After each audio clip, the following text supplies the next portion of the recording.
మాస్టర్తో మాటామంతి కార్యక్రమానికి స్వాగతం. నేను మీ మాస్టర్ దుర్గా ప్రసాద్. ఈరోజు మనతో పాటు ప్రముఖ క్రిమినల్ అడ్వకేట్ విజయలక్ష్మి గారు ఉన్నారు. నమస్కారం మేడం. నమస్తే అండి. మీరు ఈ పేపర్లో కానీ లేదంటే టీవీలో చూసిన రాజ్ తరుణ్, లావణ్య మధ్యలో మాల్వి మల్హోత్రా ఇది చూసే ఉంటారు. ఇది అంటే దీన్ని బట్టి మీకు ఏమంటుందంటే లావణ్య ఏమంటుందంటే అండి, రాజ్ తరుణ్ నాకు కావాలి, నా భర్త. తను ఈ మాల్వి మల్హోత్రా తన ఇద్దరు కూడా ఒక సినిమాలో యాక్ట్ చేశారంటండి. అప్పటి నుంచి నన్ను పట్టించుకోవట్లేదు, నేను అడిగిన డబ్బులు ఇవ్వట్లేదు అని ఆ అమ్మాయి గొడవ పెడుతుంది. ఇది ఎలా చూద్దాం ఉంటారు? ఇది చూడడానికి ఏముందండి, వాళ్ళకి ఫిలిం యాక్టర్స్కి కామన్. ఇది వాళ్ళకి ఒక కాంట్రాక్ట్ ఉంటుంది, 1 year 2 years నీతోటి కాంట్రాక్ట్ మ్యారేజ్. అలాగా వాళ్ళు ఒకవేళ దీని అదృష్టం బట్టి నేను అంటే ఆ రాస్తారు ఈ అమ్మాయికి కాంట్రాక్ట్ రాయలేదే అనుకోండి, ఆ అమ్మాయి అదృష్టం. నీతోటే కంటిన్యూ చేయాలి అని ఏమైనా రూల్ ఉందా? అంటే పెళ్లి చేసుకున్నాడు గుళ్ళో. ఎక్కడ చేసుకున్నాడు? గుళ్ళో పెళ్లి చేసుకున్నాడు. ఎవరి ముందు చేసుకున్నాడు? దానికి ఏమైనా రిజిస్టర్డ్ ఉందా? ఎండోమెంట్ డిపార్ట్మెంట్ కూడా నువ్వేమైనా రిజిస్టర్డ్ మ్యారేజ్ చేసుకున్నావు, పెద్దలు చేశారా? ఇవన్నీ కావాలి. పెళ్లి అంటే అది. మనమేమి ద్వాపర యుగంలో లేవు, ఇది కలియుగం. నిజంగా మండపాలు కట్టి పెళ్లిళ్ళు చేసి కట్నాలు ఇచ్చి సాగనంపిన పెళ్లిళ్ళకే దిక్కులేదు. అబార్షన్ చేయించారు, ఆ డబ్బులు కూడా ఈయనే పే చేశారు, దానికి ఎవిడెన్స్ ఉంది. అలా దాందే ఉందమ్మా. ఎవరు ఇప్పుడు అడల్టరీ నాట్ ఏ క్రైమ్. వెళ్ళారు అంటే కడుపు వస్తుంది కదా, మితిగా తిన్నారు అంటే అజీర్తి పట్టుకుంటుందా పట్టుకోదా? మోషన్స్ ఎక్కువైనప్పుడు టాబ్లెట్ వేసుకుంటారు కదా, అంతే. అలా కామన్ అయిపోయింది ఇప్పుడు. ఇది తప్పు కాదు. నాతో సహజీవనం చేశాడు, సహజీవనం చేశాడని ఒప్పుకుంటున్నావు కదా, ఇంకేంటి? నువ్వు పెళ్ళాన్ని కాదు, సహజీవనం ఎవరు చేస్తారు? పెళ్లి కాని వాడు చేస్తారు. కాంట్రాక్ట్, సహజీవనం అంటేనే కాంట్రాక్ట్. సో నీకెవరు ఇచ్చారు హక్కు ఆ అబ్బాయిని అడగడానికి? అంటే ఫిజికల్ గా మేము ఇద్దరం కలుసుకున్నాము. మరి అదే దాన్నే సహజీవనం అంటారు. అవ్వ పేరే ముసలమ్మ. అవ్వ పేరు ముసలమ్మ. ఓకే ఓకే, ఇప్పుడు అర్థమైందండి కదా. సహజీవనం అంటే ఏంటి? ఏదో కలిసి ఒక రూమ్ లో ఉన్నాము, వాడు వండేసేవాడు, నేను తినేసేదాన్ని, బయటికి జాబ్ అది కాదు కదా. శారీరకంగా సహజీవనం చేసేము అని అమ్మాయి ఒప్పుకుంటోంది కదా, అంటే నీకు ఇష్టమే కదా. ఇప్పుడు అంటే అప్పుడు అబ్జెక్షన్ చెయ్యాలి. ఎప్పుడు 1 2 అబార్షన్స్ అయిపోయాయి, అప్పుడు నీకు నోరు రాలేదా? రావాలి కదా. ఫస్ట్ అబార్షన్ అప్పుడే అడగాలి, క్వశ్చన్ చేయాలి. ఎందుకు అబార్షన్ చేయాలి? నువ్వు నాకు ఏ గుడిలోనో లేకపోతే రోడ్డు మీదో తాళి కట్టేవు కదా అని అడగాలి కదా. అడిగి అప్పుడు రోడ్డు ఎక్కాలి, లేదా కోర్టు ఎక్కు. రోడ్డు ఎక్కితే ఏం రాదండి, కోర్టులో పోయి కనీసం నీ దగ్గర ఎవిడెన్స్ ఉంటుంది. ఆ అబ్బాయి స్పెర్మే కదా, సో దాన్ని ఎవిడెన్స్కి పంపించవచ్చు ఎలిగేషన్ పెట్టి. అంటే అబార్షన్ కాకుండా ఉంటే. అంతేకాని ఈ అమ్మాయికి ఫ్రీ లైఫ్ కావాలి. అబార్షన్ ఎప్పుడైతే ఆడవాళ్ళు చేయించారు అని అంటే వాళ్ళు కూడా ఇందులో ఇన్వాల్వ్ అయినట్టే, తప్పు చేసినట్టే. నువ్వు నిజంగా మదరు కావాలి, నిజంగా వాడు భార్యగా ఉండాలి అని అనుకునేటప్పుడు అబార్షన్ చేయించకూడదు. ఏదైతే అది చేస్తా, అబార్షన్ చేయించను అనే రైట్స్ నీకున్నాయి. అంటే కళ్యాణ్ దిలీప్ సుఖరాత్రి అంటాడు, నీ వైపు న్యాయం ఉంది, నువ్వే గెలుస్తావు. నేను అంటానండి, ఆ అమ్మాయి తరఫున నేను ఆ అడ్వకేట్ అయితే నేను కంపల్సరీ నేను అదే నీ వైపే న్యాయం ఉంది అంటాను. ఆ న్యాయాలు తీర్చేది మీరు నేను కాదు, కోర్టు తీర్పిస్తుంది. ఇరువైపుల అడ్వకేట్స్ నేను చేసిందే కరెక్ట్ అంట. నేను నీకు 100% న్యాయం మా వృత్తి అది. కళ్యాణ్ సుంకరావు అవనేయండి, విజయలక్ష్మి అవనేయండి, మా వృత్తి ధర్మం మేము నిర్వహిస్తున్నాం. మాకు ఏంటంటే 100% మా దగ్గరికి వచ్చిన క్లయింట్స్ని గెలిపిస్తాము అనే అంటాం. అనుకునే మేము వాళ్ళకి వకాలత్ వేస్తాం. గెలుపు ఓటములు కోర్టు తీర్పిస్తుంది. దాని న్యాయం చూడొద్దా? అంటే రాత్రి ఇప్పుడు పోలీస్ కంప్లైంట్ జైలుకి వెళ్ళడానికి అవకాశం ఉందా మేడం? తప్పు ప్రూవ్ అయితే అవుతుంది. తప్పు ఏ విధంగా ప్రూవ్ అవుతుందంటారు? అదే చెప్తున్నాం కదా, ఏ విధంగా ప్రూవ్ చేస్తారు? నేను అదే అడుగుతున్నా, మిమ్మల్ని నేను అడుగుతున్నారంటారా? అయితే లావణ్య అంటే నాతో సహజం చేశాడు, సహజీవనం అనేది డబ్బులు పే చేశాడు, లేదు దానికి ఏమి శిక్ష అర్హుడు కాదు. శిక్ష అర్హుడు కాదు, దానికి ఏమి శిక్షలు లేవు. చట్టం చెప్పింది సహజీవనం చేసుకోండి అంతే. దానికి అదే ఇల్లీగల్ కూడా కాదు, చట్టం చెప్పింది సహజీవనం అనేది క్రైమ్ కాదు అని. ఇప్పుడు ఈ మధ్యలో ఉన్న మాల్వి మల్హోత్రాను వాళ్ళ బ్రదర్ కూడా ఈ అమ్మాయిని బెదిరించారంటే, వదిలేసి నీ పని నువ్వు చేసుకొని, కానీ ఉండదు అని కంప్లైంట్ చేస్తున్నాను. వాళ్ళు బెదిరించడం తప్పే. వాళ్ళు వేరే పర్సన్స్ ఈ అమ్మాయికి కాల్ చేసి థ్రెటన్ చేయడం తప్పు. కాకపోతే తరుణ్కి ఇష్టం లేదు అని అంటే కనుక ఈ అమ్మాయిని వదిలేసి వేరే అమ్మాయితో వెళ్ళొచ్చు. వాడికి ఆ లైఫ్ ఉంది, హక్కు ఉంది, ఇంట్రెస్ట్ ఉంది, వాడు వెళ్ళిపోవచ్చు.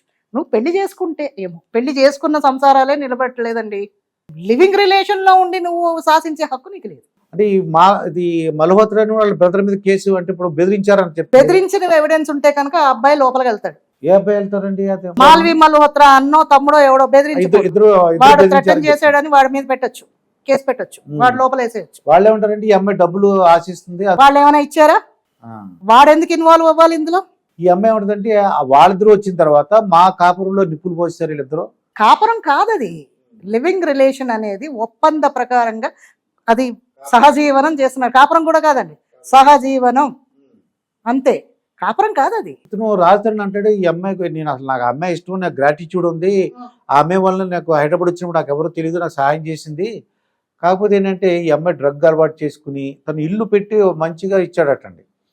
ఇస్తే మా ఇంట్లోనే ఉంటుంది, 14 కుక్కలు 15 కుక్కలు కూడా ఉన్నాయి, అన్ని చూసుకుంటుందంట, డబ్బులు కూడా ఇచ్చేవాడటండి. ఎందుకు ఈ అమ్మాయి గొడవ వచ్చిందంటే డబ్బులు ఇవ్వడం మానేశాడు. ఎందుకు ఇవ్వడం మానేశాడు? ఆ అమ్మాయి వల్లే బాగుపడ్డాను అని అంటున్నాడు కదా, ఆ విశ్వాసం వాడికి ఉండాలి కదా. బాగుపడ్డాడు కరెక్ట్, అంటే ఈ అమ్మాయి డ్రగ్ అలవాటు చేసి 2 months డ్రగ్స్ ఎందుకు అలవాటు అయ్యాయి? నువ్వు ఇవ్వవలసిన డబ్బు శుభ్రంగా ఇచ్చి దాన్ని తగలబడి అన్నాడు, అది డ్రగ్స్ కి అలవాటు అయిపోయాక ఇంకొకరిని పట్టుకున్నావు. ఇదేనండి ఇది, అంతే కదా.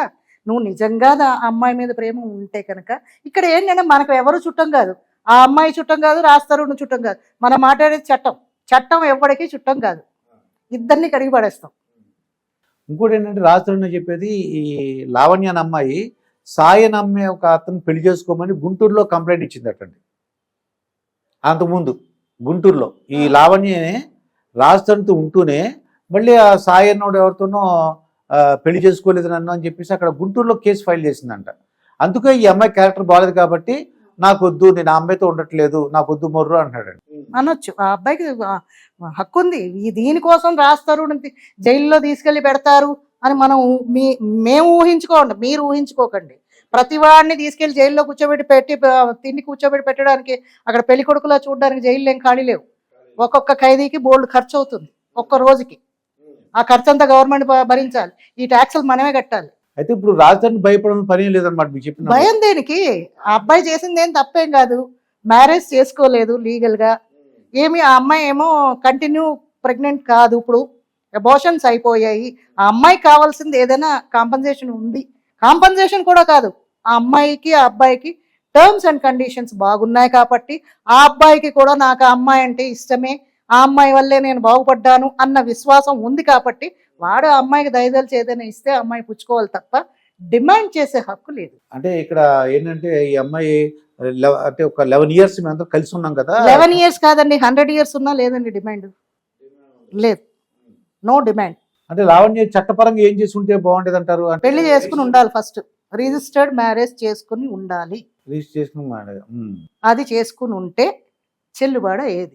లేదా 10 మంది సమక్షంలో అది చేసుకున్నా కూడా రిజిస్టర్డ్ చేస్తున్నారు. ఇలాంటి ఎలిగేషన్స్ వస్తున్నాయని మనం పెద్దలు చేసిన పెళ్లిళ్ళు కూడా రిజిస్టర్డ్ ఎందుకు చేస్తున్నారంటే ఇలాంటివి ఏమైనా సమస్యలు వస్తే వాళ్ళ ఆస్తుల్లోని వాటిల్లోని వాటా రావడానికన్నా, లేకపోతే ఏదైనా పెన్షన్స్ ఏమైనా రావాలన్నా, లేదా జాబ్ రావాలన్నా ఇవి అవసరం కాబట్టి మ్యాండేటరీ రిజిస్టర్డ్. అంటే ఈ లావణ్యం ఏమంటుందంటే ఇన్నాళ్ళు ఇతను నమ్ముకుని ఉన్నాను, ఒక ఫేమస్ హీరో కదా, నా జీవితం బాగుంటున్నప్పుడు నేను నాకు జాబ్ ఏం లేదు, ఏమీ లేదు, నాకు ఇబ్బందిగా ఉంది. అది ఆమె సొంత విషయం అండి. ఆమె జీవితం బాగుండాలి అని అనుకుంటే అతను చెప్పినట్టు విని ఉంటే రోడ్డు ఎక్కేదాను కాదు. నేను చెప్పే సజెషన్ అదే. ఇప్పుడు డిమాండ్ చేయడానికి నాకు డిమాండ్ ఎవడు చేయలేడు, సొంత పెళ్ళమే చేయడానికి లేదు డిమాండ్. కట్టుకున్న పెళ్ళం భర్త ఆస్తిలో నాకు ఇంత ఇయ్యి అని అడుక్కునే సౌభాగ్యం ఇవ్వలేదు కోర్టు. ఓకే అండి. సో లివింగ్ రిలేషన్షిప్ కి ఎక్కడ ఉందండి దిక్కు? కొన్ని చట్టాల్లో మొగుడు ఆస్తిలో పెళ్ళానికి హక్కు లేదంటున్నారు. ఈ అమ్మాయి ఏదైనా అగాత్యం చేసుకుని ఆయన మీద లెటర్ రాసేసింది అనుకోండి, వాడిని తీసుకెళ్లి జైల్లో పెడతాడు. ఈ అమ్మాయి బతిరాదు కదా, లైఫ్ ఎవరిది పోయింది? ఈ అమ్మాయికే లాస్. అసలు మీడియా దాకా రాకుండా మీరిద్దరు కూర్చొని నన్ను ఇలాగ ఎందుకు చేస్తున్నావు అని అడిగి ఆ అబ్బాయి ఏదైనా ఇచ్చి తీసుకోవాలి, అంతేకాని బలవంతంగా ఏ కాపురం చేయించలేదు. కోర్టు అయినా చెప్తుంది అమ్మ కలిసి ఉండండి అని, రోజు మీ దగ్గర ఉండి కాపురాలు మేము చేయించాం. ఫైనల్ గా మనం ఏం సొల్యూషన్ ఏమి ఉంటుంది అంటారా? మనం ఏం సొల్యూషన్ వాళ్ళే మధ్యలో కూర్చొని కాంప్రమైజ్ మాట్లాడుకోవాలి, ఒక కౌన్సిలింగ్ తీసుకోవాలి వాళ్ళిద్దరూ. ఆ అమ్మాయి మతిస్థిమితం ఉందా లేదా, ఆ అమ్మాయిది అంటే ఏంటంటే ఇలాంటి సిచ్యువేషన్స్ లో ఏ ఆడదానికైనా మతి స్థిమితంగా ఉండదు, డిప్రెషన్ లోకి వెళ్ళాను, డిప్రెషన్ కి వెళ్తుంది. నేను వెళ్ళాను అని చెప్తే ఒప్పుకోదండి చట్టం. నీకు తగిన సర్టిఫికెట్స్ ఉన్నాయా, అది కావాలి. దానికి కూడా మీరు ఇష్టం వచ్చినట్టు డాక్టర్ దగ్గరికి వెళ్ళి నా ఫ్రెండ్ ఎవడో ఉన్నాడు వాడు ఇచ్చాడు కోన్ కిస్కా గొట్టంగాడు సర్టిఫికేట్ అంటే నమ్మదు.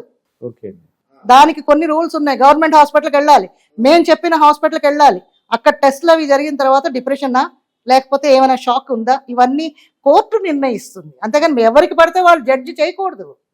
నీకు కోర్టు ఎందుకు? దీన్ని బట్టి సినిమా యాక్టర్లు కానీ మామూలుగా సామాన్య ప్రజలు కానీ, సినిమా యాక్టర్లు మనుషులే, వాళ్ళు కూడా మనుషులే. ఇది మనుషులకే మనకి వచ్చిన చట్టాలు. యాక్టర్స్ అవనేయండి, డాక్టర్స్ అవనేయండి, లాయర్స్ అవనేయండి, ఎవరిదైనా సమస్యే. ఆ సమస్య పరిష్కరించేది కోర్టే. ఆ కోర్టు దాకా వెళ్ళాలి. ముందు వరకు వాళ్ళు ఏమైనా కావాలంటే పెద్దల సమక్షంలో చేసుకోవచ్చు. మా కోర్టుకే మీరు రావాలి అని మ్యాండేటరీ ఏం లేదు. మేము ఇరు వర్గాల పెద్దలు నిర్ణయించుకుని వాళ్ళ ఇళ్లల్లో తీర్పు చేసి ఉన్నాయి కదా, పెద్దల సమక్షంలో చేసుకునే తీర్పు కూడా చెల్లుతుంది. వాళ్ళిద్దరూ ఇష్టమైతే మేమెందుకు ఇంటర్ఫియర్ అవుతాం? కోర్టు ఏమీ ఇంటర్ఫియర్ అవ్వదు. ప్రతివాడు కోర్టు రావాలని ఏం లేదు. నేను అదే చెప్తున్నా, వాళ్ళిద్దరూ మాట్లాడుకోవాలి. అందుకని మీడియాకు వచ్చేసి వాడి మీద 4 రాళ్ళు విసిరేసి ఈ అమ్మాయి మీద 2 రాళ్ళు విసిరేసి మధ్య వాళ్ళు క్లాప్స్ కొట్టుకుంటే అది చెల్లదండి. అది ఇదేంటంటే టైంపాస్ అంతే. అంటే రాజ్ తరుణ్ విషయం చెప్తుంటే అంటే ప్రెస్తో మాట్లాడుతూ ఈ లావణ్య అమ్మాయి సెల్ ఫోన్లు బద్దలు కొట్టేసేది, టీవీలు బద్దలు కొట్టేది, ట్యాబ్లు అలా చెప్తున్నాడు. పిచ్చి పిచ్చిగా ఉంది అందుకు బాబోయ్ అని చెప్పేసి తన సొంత ఇంట్లో ఉన్న కూడా బయటకు వచ్చాడండి ఆ అమ్మాయికి వదిలేసి ఇల్లు. ఒకటండి, ఇవన్నీ అయిన తర్వాత ఎన్నో సవా లక్ష ఎలిగేషన్స్ చెప్తాడు. ఆ ఏడుపు ముందు ఏడవాలి కదా. ఇప్పుడు మనకి ఎవరు చుట్టం కాదు, ముందు చెప్పాలి కదా. ఈ అమ్మాయి బిహేవియర్ ఇలాగుంది, నేను ఈ అమ్మాయితో ఉండలేకపోతున్నాను అని నువ్వు ఎందుకు చెప్పలేదు? ఎవరో అమ్మాయి నీకు దొరికింది కాబట్టి, అది ఇప్పుడు ఈ విషయం బయటకు వచ్చింది కాబట్టి ఎందుకు చెప్తున్నావు? ముందే చెప్పాలి. నీలో తప్పు లేకపోతే, నువ్వు నీలో తప్పు ఉంది అంటే అది దాచిపెట్టావు అంటే దొరకనంతసేపు ఈ అమ్మాయి ఓకే. మీరు చూడడానికి, మీరు ఒక లాయర్ కాబట్టి, క్రిమినల్ లాయర్, చూడడానికి ఎలా ఉంది మేడం? అంటే ఇటువంటి ప్రాబ్లమ్స్ సొల్యూషన్ బయట ఇవ్వచ్చు అంటారా? మనం ఇవ్వచ్చండి. వాళ్ళు వచ్చి కౌన్సిలింగ్ మనం ఇవ్వచ్చు, కౌన్సిలింగ్ ఇవ్వచ్చు, అదేమో లేదు. వాళ్ళిద్దరూ వచ్చి కూర్చొని మాట్లాడాలి, కౌన్సిలింగ్ ఇవ్వచ్చు. మేము కౌన్సిలింగ్ ఇస్తారా? వాళ్ళిద్దరు కలిసి ఉండడానికి 1000 ప్రయత్నాలు చేస్తాం మేము. ఎవరిని కోర్టు విడదీయదు. వాళ్ళకి ఇష్టమైతే, ఇష్టం లేకపోయినా భార్యాభర్తలు పిటిషన్ చేసుకుంటారు, మేము విడిపోతాము మాకు విడాకులు ఇచ్చేయండి అని. కోర్టు విడాకులు అంత ఈజీగా ఇవ్వదు. ఇప్పుడు వీళ్ళిద్దరు సహజీవనం కాబట్టి ఎలా సెపరేట్ చేస్తారు? అదే చెప్పారు కదా, వాళ్ళ ఇష్ట ప్రకారంగానే కలిశారు, వాళ్ళ ఇష్ట ప్రకారంగానే విడిపోవాలి తప్ప దీనికి అంటూ కోర్టు చట్టాలు అవసరం లేదు. మాకు అంటే తన మాట ఈమె విందు, ఈమె మాట అబ్బాయి వినడు కాబట్టి మధ్యవర్తి మీడియేషన్, అదే మీడియేటర్. ఆ మీడియేటర్స్ మేము మీడియేషన్ చేస్తాము, కౌన్సిలింగ్ ఇస్తాం. ఇంకేమైనా ఫైనల్గా ఇటువంటి కేసులు రాకుండా తగు జాగ్రత్తలు ఏమైనా తీసుకోవడానికి ఏమైనా చెప్పగలరు? ఒక్కటేనండి, ఆడపిల్లలకి ఇన్ని జాగ్రత్తలు పెడుతున్నా కూడా సేమ్ తప్పులు చేస్తున్నారు. షీటిమ్స్ పెట్టారు, అవేర్నెస్ ఉండండి అని మీ మీడియాని చూసి నేర్చుకోవాలి. అంతేగాని మీడియాలోకే మనం ఎక్కేసేటట్టు వార్తలు పెట్టుకోకూడదు.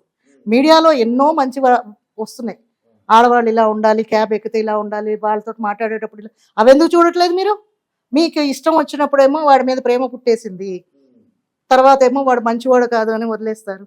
ఇవన్నీ మన జాగ్రత్తల్లో మనం ఉండాలి. ఇప్పుడు నాకు కామెంట్స్ వస్తాయి, ఏం కాదు నీ వరకు వస్తే నువ్వేం చేస్తావు అని. నేను అక్కడి వరకు వెళ్ళను. ఓకే, తెలీదా అండి మనకి? అది నిప్పు, దాన్ని ముట్టుకుంటే కాలుతుంది. సో దూరంగా ఉండాలి. ఒకవేళ లేదు నాకు నిప్పు ఇస్తాము అని అన్నావు అనుకో, పక్కవాడిని పట్టుకొని నువ్వు చుట్టూ తిరుగుతావే తప్ప దాంట్లో గెంతితే ఇద్దరు వస్తారు. ఇవన్నీ కొన్ని పూర్వం నుంచి మనకు ఉన్నాయి జాగ్రత్తలు. ఆ జాగ్రత్తలు కూడా ఉంటే ఇద్దరు లైఫ్ ఇవాళ ఇలా ఉండేది కాదు. ఇదేంటంటే వాళ్ళు ఒకటి సామెత ఉందండి, మంచిగానో చెడుగానో ఫేమస్ అయిపోవాలి. ఇప్పుడు రాజు తరుణ్, ఆ అమ్మాయి పేరు ఏంటి, లావణ్య అన్నారా, ఆ లావణ్య న్యూసే తిరుగుతోంది.